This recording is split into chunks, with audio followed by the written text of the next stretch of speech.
Welcome back, everybody. Another beautiful day here at Union Center Elementary. The sun is shining on this Saturday morning, and it is nice and chilly. It's a perfect day to get outside and get a walk.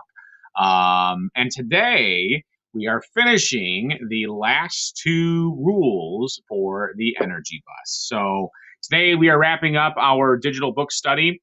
We're going to hop right into it. These last two rules are amazing. They're wonderful. They're more poignant now than ever, in my opinion. Now, at this point, Joy has been talking a lot to George. We're going to recap rules 7 and 8. So, rule 7 was enthusiasm is going to attract people to your energy bus. So, you being excited about where you're going, that's going to get more people to come with you. And then rule number 8 was love your passengers. Once they get on your bus, you got to take care of them. Now, we are going to start on page 129. 129, that's where we left off from last time. And Joy is talking to George. He's getting ready and he's gearing up for this big presentation that he has. He has this big presentation. It's what the focus of the book has been on and how he's getting prepared for it and leading his team in different ways. And right from the start, we are on page 131. We turn the page. Rule number 9 is once you've got people on your bus, you have to drive it with purpose.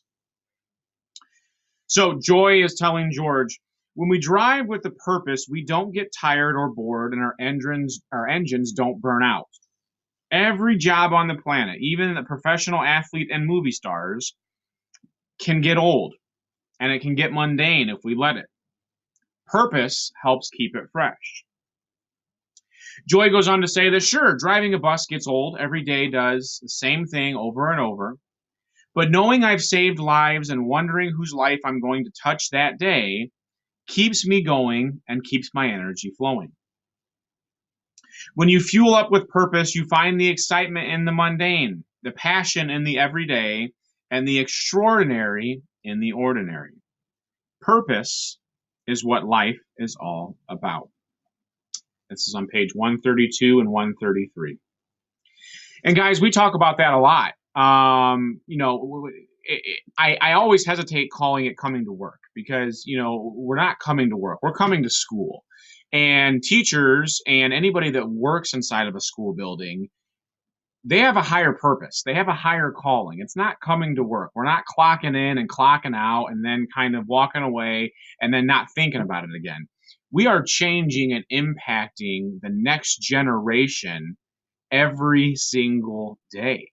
Every single day. The things that we do, the lessons that we teach, and it might not have anything to do with academics. I can tell you that right now. There are so many more lessons that we teach in this building that have nothing to do with reading, writing, or math that are just as valuable for our kids, are just as valuable even for some of our parents, that we help them and guide them get through some of these difficult times in life. And that's such a rewarding feeling, but it can also be such a burdensome feeling too. I know so many of you, we have a hard time once we walk away from here kind of leaving everything at the table and not thinking about it again. Because we do care about our kids. We do care about their well-being. And that's so difficult to do. But that's our purpose. And that's exactly what Joy is telling George. We know what our purpose is. You've always heard, know what your why is. When you know what your why is, then you will be happy in whatever it is that you do. And that's exactly what Joy is telling George here. You have to find your purpose, find your why, and let that drive your bus. So we move on now to page 141.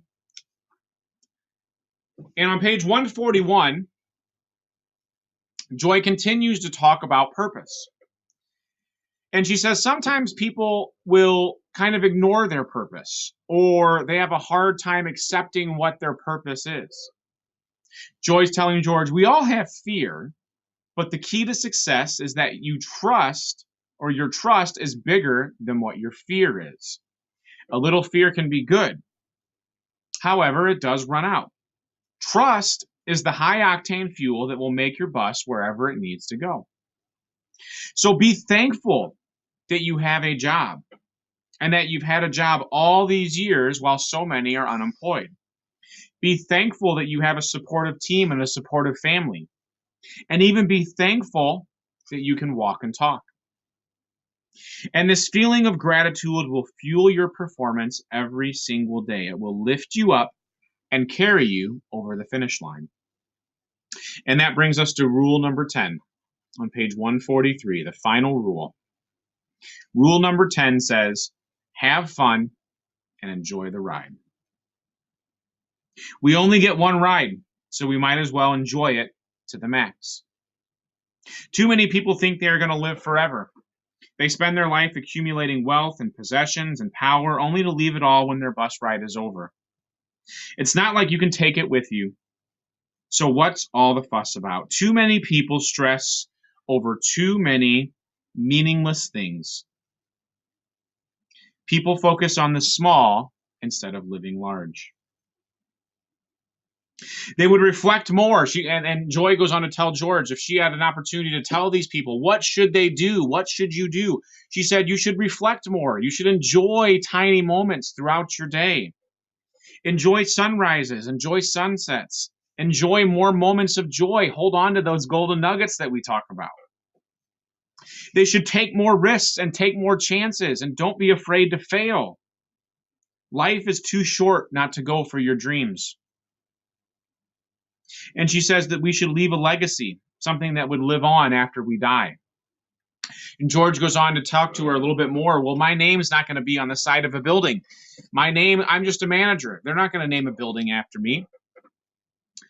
And Joy goes on to tell George, the best legacy that you can leave is not some building that's named after you, or a piece of jewelry, or money, but rather a world that has been impacted and touched by your presence, your joy, and your positive actions. That is teaching in a nutshell. That's teaching in a nutshell. And all too often, we get wrapped up in data and I learn and I read scores and WIA scores and things that we're doing to academically try to move our kids forward. And that's wonderful. That's exactly, what we are hired to do. We're here to educate them. But I think the higher purpose and the higher calling of teaching is about connecting with your kids and making that important impact on their lives that's going to change the path that they were taking for the rest of their lives. And, as we've all been in education now, some of us a handful of years, some of us a decade, 2 decades, 3 decades, you can all think back on that 1 or 2 or 5 or 10 kids that whose lives that that you've impacted greatly, that you as a teacher outside of academics, whether it was instilling a work habit, changing the way they thought about themselves, changing the way that they perceived themselves, all of those things change kids' lives. And I see it every single day with you guys. I see it in all of our interactions that we have with our kids. We are here as servant leaders. Our job is to serve our kids. And sometimes that means disciplining them. Sometimes that means being tough on them. Sometimes that means holding them accountable, just like parents. And sometimes we have to step into that role. And we have to do those things in order to make those changes in those kids. But that is our purpose. That is our why. That is why we are here. And it's wonderful for me to see that with all of you every single day. I know how much you care about your kids. I know that when you leave this building, your caring and your thoughts don't just turn off for your kids. I know that.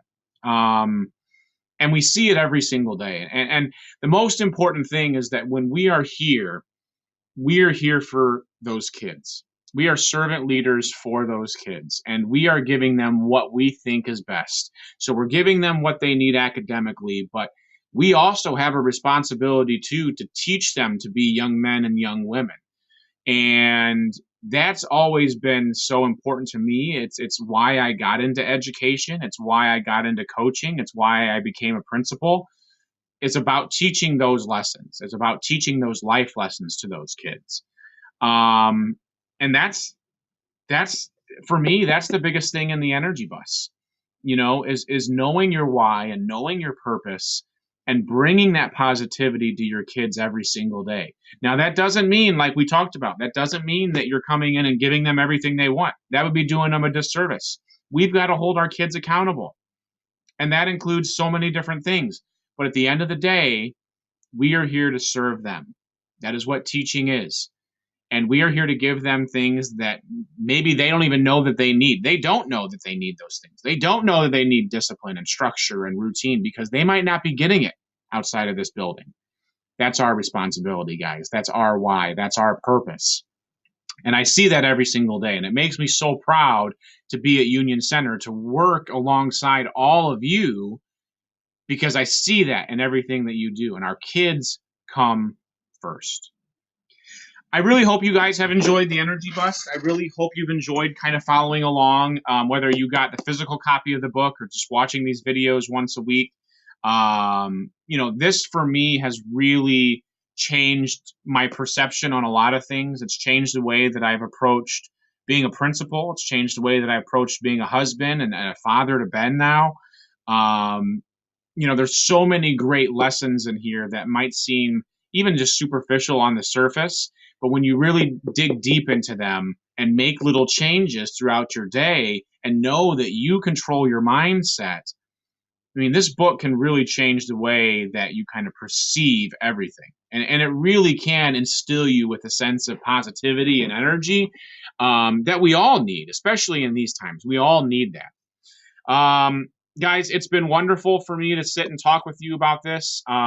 I'm going to look at, there's another book that I would really like to kind of go over with you that I'm going to try to get a bunch of copies of and see if anybody wants it. But again, at this point, we got fall break coming up next week. We're all in need of a much deserved break. I really hope you guys can find a way to get through Monday, Tuesday, and Wednesday and then disconnect for 4 days, not check your email, not worry about, what's coming up in the coming weeks and the holiday parties and everything that's going on, and really just focus on yourself come fall break. Really focus on just kind of whether you're getting away, you're driving somewhere, you're spending time with family, whatever it may be, just recharging your batteries for those 4 days, guys, because we have to take care of yourselves. We've got to take care of us.